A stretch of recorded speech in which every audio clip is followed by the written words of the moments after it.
Yo, what's going on, Team Tweedie? I hope you're all super well. Welcome to episode 9 of #AskTweedie. It is 7:54 PM on Thursday and I'm just recording this video.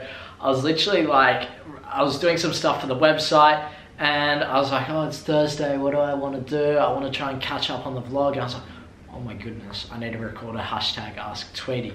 So I'm getting that done now. I've just been to the gym and my legs are destroyed. But like I said, I want to try and catch up with the vlogs. I think at the moment they're 5 days behind and I only want to make it, I'm thinking probably 2 or 3 days is optimal. Probably 2 would be good. Just gives me time to edit them, and then as well you guys are up to date rather than really far behind. So we're going to get into that. There's going to be double uploads every Saturday for the next couple of Saturdays. And yeah, we'll go from there. So I'm chilling out today. I'm exhausted, so I need to chill. We got a little bit of a theme for today's video. If you haven't sent in your questions, make sure you do. Leave them in the comments, send them to me on Instagram, send them on Snapchat. However you want to do it, just send me your questions. I've still got a fair few, but we're running out, so send them in. First question. Hi Sheldon, I was wondering if you have ever had a very long injury, and if so, how do you stay motivated through it? I'm about 6 months in on my second full ACL replacement and I just don't know where to go. And I just don't know where to go. Thanks. Okay, so I have actually had a very long injury. I got injured on April, and then I wasn't able to start kicking a football again until late December. So what's that? January, February, March, April, 4th, 8 months.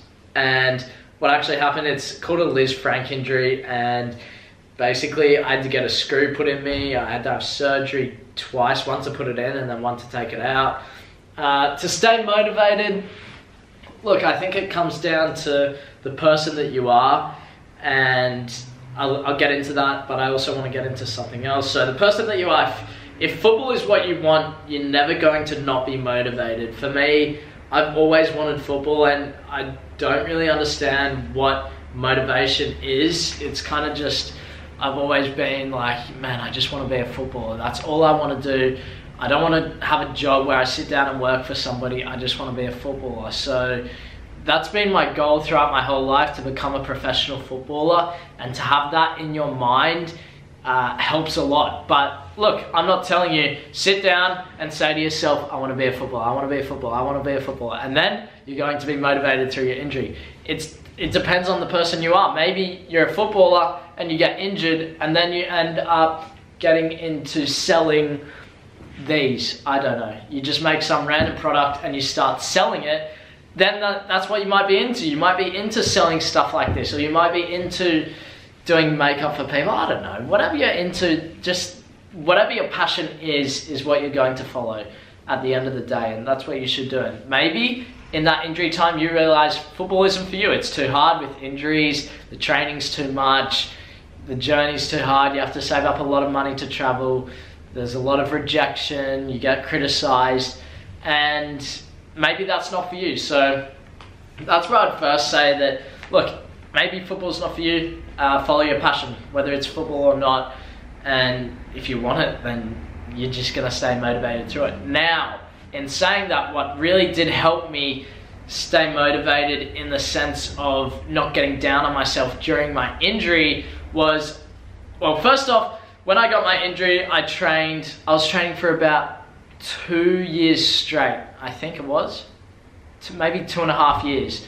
maybe even 3 years straight without a single off season, because I was with Manly United, which is like a lower level team. It's like a high level team in Australia.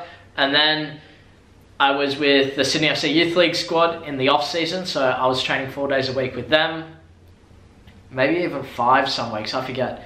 And then went back to Manly United in the season. And then in the off season of that, I went to Western Sydney Wanderers and trained 4 or 5 times a week again. And just after that was when I got my injury. And I was almost grateful that I could finally have some time off and just relax and have a break from football, because that's what I needed. My body was just getting destroyed from all the running and training and traveling and stuff like that. But what I did do was write a list of 100 benefits of being injured. And by doing that, my perception completely changed. I was able to think, okay, I'm injured. What are the benefits of it? Okay, I can sit down. I don't have to go out every Monday, Wednesday, Friday to go to training for 3 hours with travel and training and everything. I don't have to go to a match on the weekend. I don't have to play. I don't have to put my body through fitness. I don't have to run. I have 100 reasons on my computer of why it was good to be injured. And by doing that, it didn't mean that when I wasn't injured, I'm like, yes. No, sorry.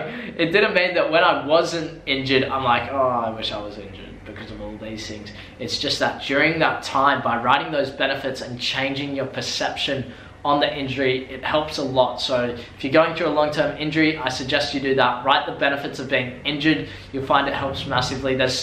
I've released my Kevin De Bruyne analysis and people are loving it. And look, game analysis is something that you can massively take advantage of when you're injured because you have so much time. And look, you don't have to buy my Kevin De Bruyne analysis, but you need to be analysing football properly. And I think I provide a good guideline for that. But I think a lot of players go, okay, I'm injured, I can't do anything. And I would say like 70% of football is actually analysing and understanding the game. The other 30% is your skill, how good you are, stuff like that. Because when you analyse a game, you're able to see where you can receive the ball. If you can receive the ball in a better position, you're going to have a better opportunity to go forward and beat defenders or make that pass. Whereas if you receive the ball in a bad position, you have to do a lot more to get past those defenders in order to have a shot or whatever you want to do. So I think I've covered that. Let's swiftly move on to the next one. This person said, also, you accept questions for Ask Tweedie on Snapchat, right? Yes, I do. Hit me up, Sheldon Tweedie.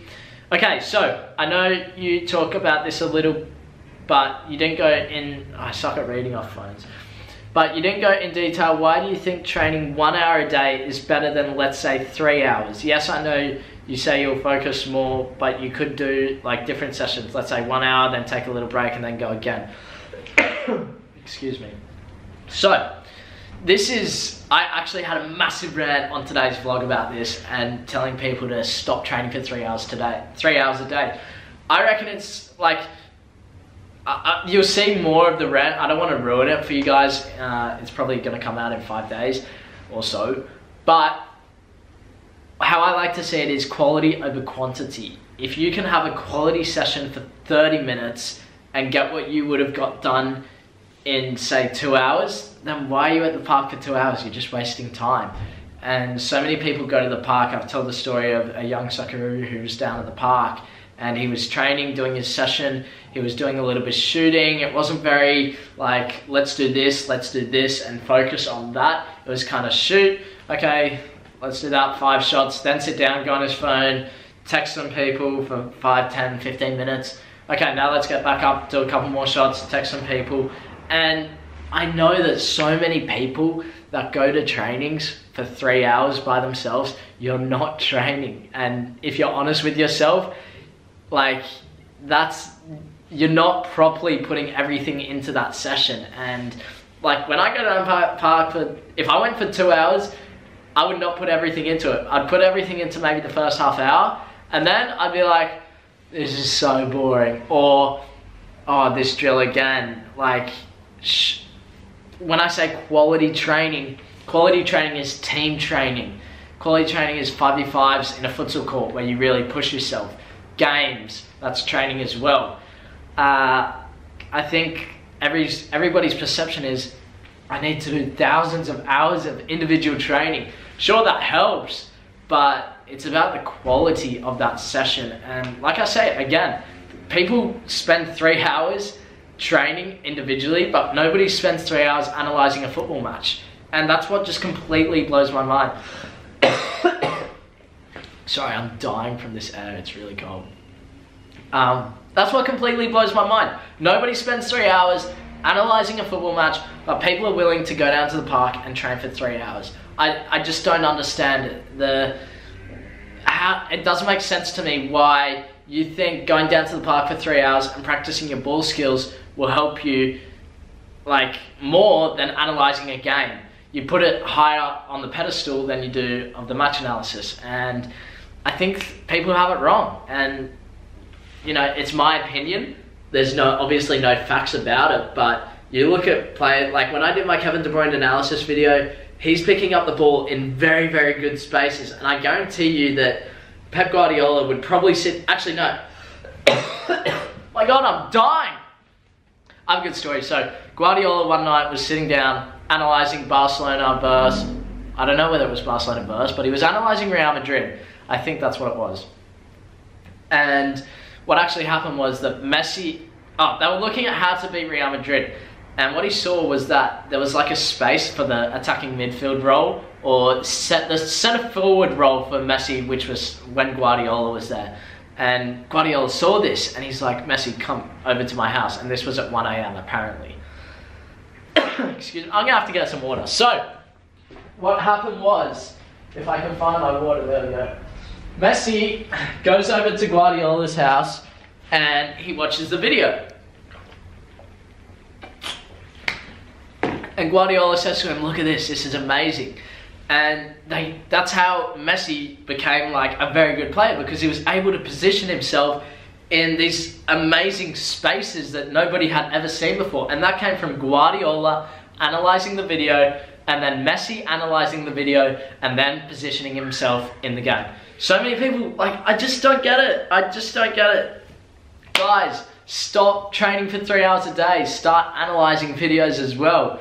Cut that training down. Put it to half an hour, 1 hour. But analyse games, and don't just go, oh yeah, I'm analysing a game. Oh, they scored? Good goal. Do it properly, and man, it's something I'm very passionate about, so let's just move on to the next one. But I'm sorry about this cough, I'm dying here. I just get really passionate about that. So, next one. Hey, I wanted to ask you, since you train literally every day, how do you prevent burnout? I also train every day, but after a couple of weeks, I can suffer from overtraining. So for me, I've never had an injury in my life where I've had to miss a game, except for that really long-term injury, and just before I left for England, just because I wanted to prevent any further damage before I go overseas. For me, I don't know, I think it's just my body. I look after my body. I don't really push myself to the absolute limit and do stupid things like train for 3 hours a day. If I do train for 3 hours, it'll be with a team where it's not as intense and there's space, like it's properly spaced out, where you can walk during the session, you can recover, then as well stretching, rolling, stuff like that. Avoiding burnout, it kind of depends on your body as well. Like for me, I don't know, I don't really have any tips on it. I would just suggest, it may come back to being the same sort of thing. Don't train for 3 hours a day.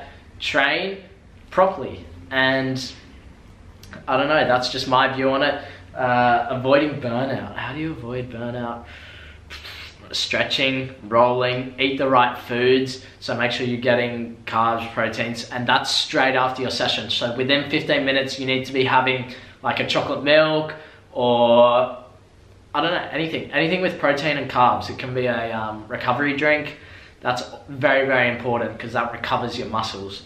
And then as well, make sure that you have food before the session so that you're ready to go. Weeks I can suffer from overtraining. Yeah, I don't know. I think it may come back to the individual training. Again, we don't have much context on this player, but yeah, that's kind of where it's at. Don't have much else to say on that overtraining. Let me think. Quick think. Yeah, I can only think stretching, rolling, look after your body.